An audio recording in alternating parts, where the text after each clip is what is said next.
O Atlas da Violência, um estudo do IPEA e do Fórum Brasileiro de Segurança Pública, apontou a juventude negra, principalmente do sexo masculino, como a principal vítima de mortes violentas no país. A pesquisa analisou a evolução dos homicídios entre 2005 e 2015, a partir de dados do Ministério da Saúde. Aqui na Alerj, uma CPI investiga os altos índices de mortalidade entre jovens negros e pobres do Estado e busca apontar medidas preventivas. Para discutir esse assunto, eu recebo a relatora da comissão, deputada Tia Ju, e Raimundo Santa Rosa, produtor afrocultural. Obrigada pela presença de vocês no nosso programa. Esse estudo que eu citei do IPEA, ele tem um dado que chama muita atenção, né? De que a cada 100 mortos no Brasil, 71 são pessoas negras. Como é que a CPI, deputada, pode ajudar, né? Pode contribuir aí com essa questão? Essa CPI, ela veio com um objetivo, assim.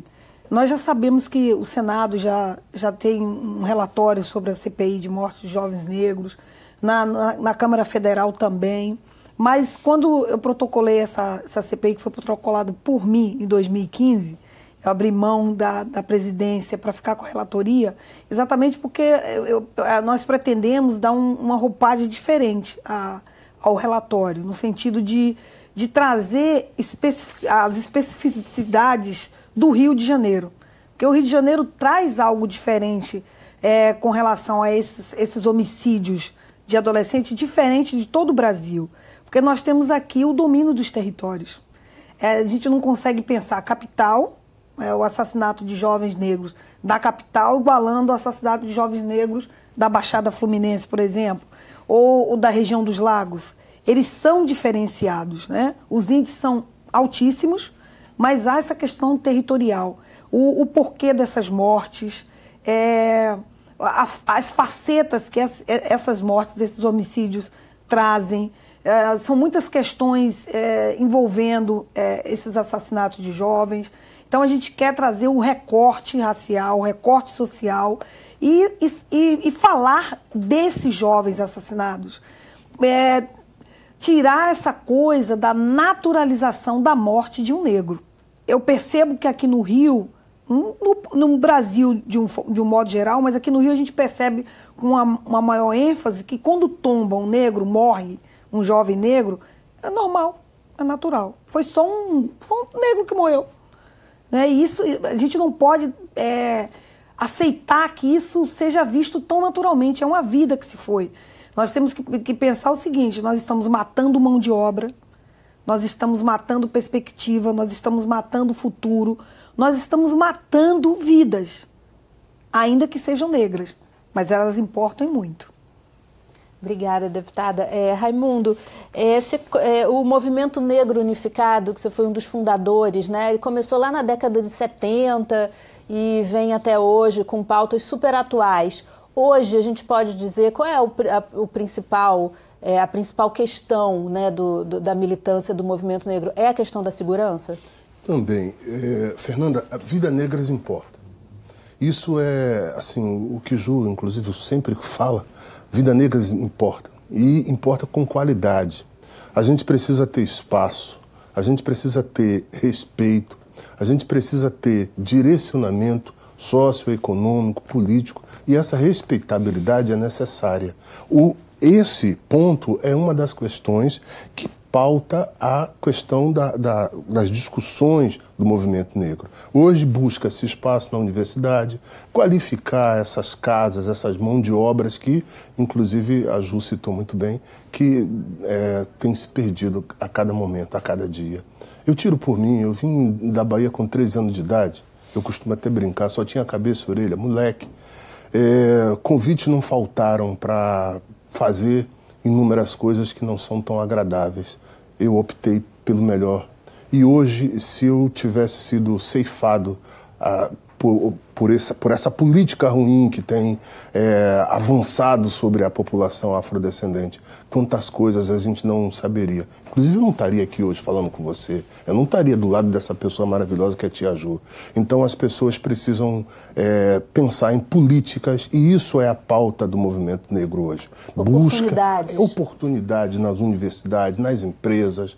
Olha, quando a gente procura, inclusive assim, qualificando essas participações.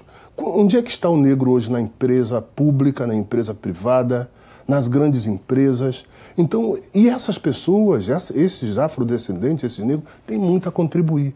Permitam-nos participar, que a gente tem muito a somar, a trazer, a fazer com que essa sociedade cada vez mais seja profícua e possa ter essas diversidades participando, e muito.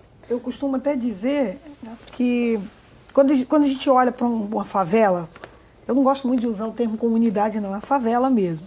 Quando a gente olha para a favela, que eu vejo aquela molecada correndo, brincando ali na pobreza, que eu também vim da pobreza, né? Hoje eu estou aqui, mas eu morei em bairro pobre, bairro dominado naquela época o mais predominante era maconha, LSD, enfim. Eu vim dessa origem, eu sou dessa origem, né? E a gente vê, quando eu olho para aquelas crianças, eu não vejo crianças que irão se perder. Eu não vejo assim, esses adolescentes perdidos. Eu vejo ali um celeiro de talentos. Eles são super inteligentes, são super criativos. A dificuldade forja eles de uma capacidade que a sociedade não tem noção disso, não tem noção. Eu comecei nesse trato, nesse olhar com essas crianças a partir da minha dificuldade. A partir da minha necessidade, eu comecei a ver que o outro também poderia chegar, né? Outras crianças poderiam ter a oportunidade que eu tive. Porque, como o Santa Rosa colocou aqui, se eu não tivesse me esforçado, se minha família não tivesse acreditado em mim, se alguém não tivesse acreditado em mim, eu não estaria aqui hoje. Onde estaria, não sei, talvez morta também. Mas a gente precisa acreditar nessas crianças e dar oportunidade deles mostrarem o que eles podem e sabem fazer. Eles são incríveis na mão de obra, o que dá para essa garotada fazer, aprende com uma facilidade incrível, volto a dizer, porque a dificuldade os forjam de tal maneira que eles são capazes de qualquer coisa. É engraçado ouvir os dois falando, assim, que são muitas coisas parecidas nas histórias, né? Vocês se sentem exceções? Eu vejo o seguinte, embora eu me esforce para sublinhar sempre que sou mais um, que quero ser mais um, e que, inclusive, iguais a mim, tem muita gente que, se tiver a oportunidade que eu tive, eles vão fazer, inclusive, melhor que eu. Tenho certeza. Eu, por exemplo, fui atleta na Escola de Educação Física do Exército, fui atleta do Fluminense, atleta da Gama Filho, e lá eu conheci uma pessoa especial chamada João Carlos de Oliveira, João do Pulo, que fez um salto que até hoje não foi coberto, não foi substituído. Não valeu na Rússia, teve lá problemas da arbitragem, mas uma pessoa excepcional. Quantos igual o João do Pulo hoje estão sendo ceifados no meio da rua? Quantos igual a Pelé estão sendo ceifados? Quantos iguais a Lewis Hamilton estão sendo ceifados?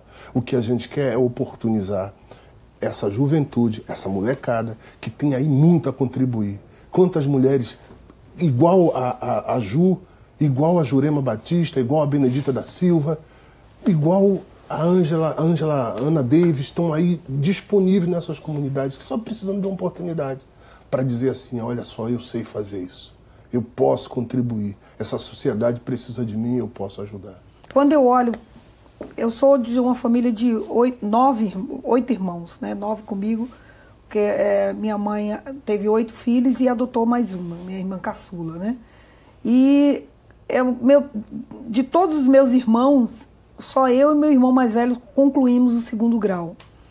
E com dificuldade, eu andava a pé 2 horas por dia para estudar, né? Na fase final do meu ensino médio e do 2º grau, eu ia a pé, porque meu pai não tinha recursos para pagar passagem, né? Então tinha que ter uma disposição mesmo. Mas foi nessa escola que eu participei, andando 2 horas a pé, que eu virei atleta também. Eu participava de corridas, de saltos, a escola investiu em mim, mas quem me treinou foi a minha dificuldade. Porque eu tinha que andar a pé, às vezes eu tinha que correr para não chegar atrasado. E isso me deu uma capacidade física que me fez tornar-me atleta na minha adolescência, até um período. Já joguei futebol, cheguei a jogar futebol também, futebol feminino. Tudo isso no meu bairro, ali naquela luta. Mas quando eu olho para trás, os meus irmãos, hoje são pais de família, têm seu emprego, sua profissão, que meu pai sempre estimulou isso, graças a Deus, todo cidadão de bem, conceituado. Mas eu fui a única da família que consegui me graduar e pós-graduar. Mas eu paguei um preço altíssimo, muito alto de esforço. E eu olho para trás, eu vejo os meus amigos do bairro, que quase nenhum deles chegaram. Então, assim, eu costumo comparar a minha vida, talvez a vida do Raimundo, como uma corrida dos espermatozoides. É aquele multidão que sai, mas só um consegue chegar lá. Mas era nesse ponto que eu queria chegar, Tia Ju. Não pode ser, né? Não. Tem que ter espaço para todos os espermatozoides. Quando eu vejo essa corrida como a do espermatozoide, eu olho para trás e eu vejo que o processo está errado. Eu não posso ter essa dificuldade por ser negra, por vir da pobreza e ter que fazer esse esforço além dos demais. Quando se fala de direitos iguais, é desse direito que a gente está falando. E aí, só voltando mais uma vez à questão da CPI, teve uma audiência que eu participei, que eu estava presente, e que foram ouvidos representantes de movimentos jovens, assim, ligados ao governo do Estado, ao governo federal.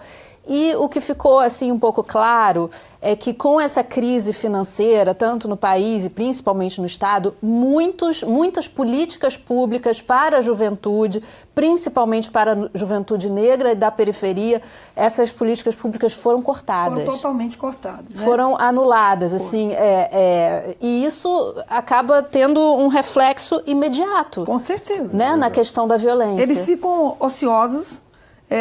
Jovens e adolescentes, eles têm uma energia incrível e eles acabam ficando ociosos. Os projetos que os abraçavam, deixaram de abraçar. E é lamentável que quando se falta verba, onde se corta exatamente nos programas sociais, que onde não deveria cortar. Era onde jamais deveria ser tirada a verba, é exatamente de onde é tirado. Isso causa um boom horrível, uma ociosidade, uma negatividade, uma evasão escolar, aí vem uma série de problemas. Você sente isso, Raimundo? Porque as oportunidades são exímias, poucas oportunidades. Essa garotada que estava dentro de um projeto, esse projeto acaba, o que é que eles vão fazer? E tem mais, inclusive eu vou aproveitar e pedir para os parceiros seus, Fernanda, da imprensa, contribuam para esse processo. O que acontece? Você tem, por exemplo, as ações de inclusão social, através, por exemplo, das cotas. E chega a informação errada, que cota é um pulo pela janela, e não é. Cota é uma ação compensatória pelas várias histórias que essa garotada ficou de fora. O que Habermas dizia, o sociólogo alemão? Habermas dizia uma coisa muito simples: há que se tratar com diferença os desiguais, para que haja condição de competição. Se você tem 2 crianças correndo 100 metros e uma tem 100 quilos no pé, você precisa dar uma vantagem para aquele que tem 100 quilos no pé. Para que ela possa competir. Pois é. De forma igual. E aí você não permite isso para a população afrodescendente. E, inclusive, quando tem um problema econômico, como está tendo no Estado, onde é que corta? Nos projetos que estariam alimentando, fomentando, oportunizando essa garotada a chegar. Obrigada, Raimundo. Obrigada, Tia Ju. A gente vai fazer um intervalo rápido. A LERJ Debate volta já já. É só um minuto.